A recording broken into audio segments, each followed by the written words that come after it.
आगे बढ़ेंगे। दीपक जोशी के बीजेपी ज्वाइन करने के साथ ही बीजेपी में बैठकों का दौर शुरू हो गया है। दीपक जोशी के कांग्रेस से ज्वाइन करने के बाद लगातार पदाधिकारियों से संपर्क किया जा रहा है। बीजेपी ऑफिस में विधायकों, प्रभारियों और जिलाध्यक्षों से 1 to 1 भी बात हो रही है। पार्टी बूथ स्तर तक नाराज कार्यकर्ताओं का डेटा जुटा रही है। भोपाल, नर्मदापुरम, सीहोर के पदाधिकारियों को प्रदेश दफ्तर बुलाया गया। इस बैठक में राष्ट्रीय सह मंत्री शिव प्रकाश, क्षेत्रीय संगठन महामंत्री अजय जामवाल, मुरलीधर राव मौजूद हैं। देखिए, संगठन का कार्य निश्चित रूप से यही होता है कि संगठन हमारा एक स्वर में हो, संगठन हमारा संगठित हो, संगठन में कहीं विघटन ना हो, संगठन में कहीं मतक ना हो, विभिन्न मत ना हो। और इसलिए ये कार्य संगठन का है, वो निश्चित रूप से करता है और करता रहेगा। बीजेपी की जो पहचान है वो बीजेपी की पहचान है देशभक्ति, निरंतर कार्य, सबका साथ, सबका विकास, सबका प्रयास। ये सब कार्य जो संगठन के हैं वो करते रहेंगे और हम सब उसमें सम्मिलित हैं। देखिए, कार्यकर्ता को अपनी बात कहने का अधिकार है, लेकिन ये भारतीय जनता पार्टी है जिसमें कार्यकर्ता निर्णय को शिरोधार्य करता है। पार्टी नेतृत्व ने जो निर्णय किया उसको मानता है। ये भारतीय जनता पार्टी में ही होता है, इसलिए किसी के लिए मना ही नहीं है।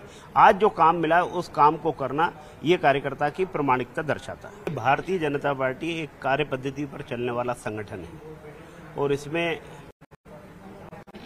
किसी के जाने से ये कहें कि उसके कारण कोई ऐसी चीज हो गई, ऐसा नहीं है। वस्तुतः भारतीय जनता पार्टी लगातार कार्यकर्ताओं से संवाद में रहती है, निचले स्तर से लेकर के ऊपर स्तर तक।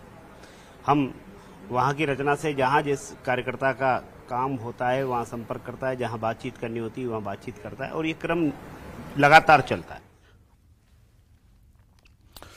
तो डैमेज कंट्रोल को लेकर बीजेपी की हो रही बैठक पर कांग्रेस ने तंज कस दिया। कांग्रेस प्रवक्ता ने कहा कि बीजेपी बंद कमरे में कितनी भी बैठकें कर ले, उसका लाभ उसको नहीं मिलेगा। उन्होंने कहा कि काठ की हांडी बार बार नहीं चढ़ती, कार्यकर्ता भी असलियत समझ चुके हैं। पार्टी कितनी भी बंद कमरों में बैठ के कर ले, उनका देव दुर्लभ कार्यकर्ता उनसे दूर जा चुका है। चाहे वो प्रधानमंत्री मित्र बना ले या किसी और वर्ग को मित्र बनाने की सोच है, अब उनसे सब दूर हो चुके हैं, जनता दूर हो चुकी है, क्योंकि झूठे वादे ज़्यादा दिनों तक नहीं चलते। काठ की हांडी एक बार चढ़ जाए, 2 बार चढ़ जाए, बार बार नहीं चढ़ती। देश का युवा पढ़ा लिखा है, प्रदेश का युवा पढ़ा लिखा है, सब जान चुके हैं इस बात को। आप कितनी भी बैठ के कर लीजिए, अब आपका देव दुर्लभ कार्यकर्ता लौट कर आने वाला नहीं है। और आपने ट्रेलर तो देख ही लिया होगा, आपकी पार्टी के संत जैसे कहे जाने वाले कैलाश जोशी जी के पुत्र दीपक जोशी जी ने कांग्रेस की सदस्यता ग्रहण की। आप ये तो ट्रेलर है, आगे देखते जाइए कितने लोग और कांग्रेस ज्वाइन करेंगे, भाजपा छोड़ेंगे, ये आगे आने वाला समय बताएगा।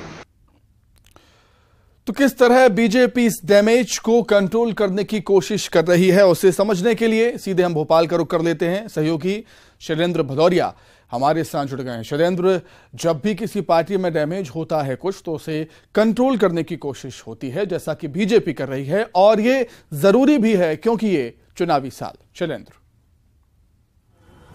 बिल्कुल सुमित, आपने ठीक कहा कि चुनावी साल है और ऐसे में चुनाव के पहले इस डैमेज कंट्रोल को करना बहुत आवश्यक है। जिस तरीके से दीपक जोशी ने पार्टी छोड़ी और उसके बाद कई पूर्व विधायक और विधायक जो हैं जिनके सुर जो है वो बदले बदले से नजर आ रहे हैं, और यही कारण है कि परसों जो है तमाम विधायकों को, कुछ पूर्व विधायकों को सीएम हाउस भी बुलाया गया था, जिसमें से इंदौर के जो पूर्व विधायक हैं सत्तन, उनको बुलाया गया था। इसके साथ ही हिम्मत कोठारी हैं और इसके साथ ही भंवर सिंह शेखावत, ये वो लोग हैं जो लगातार पार्टी के खिलाफ लगातार बयानबाजी कर रहे थे और बता रहे थे कि पार्टी में सब कुछ ठीक ठाक नहीं चल रहा है।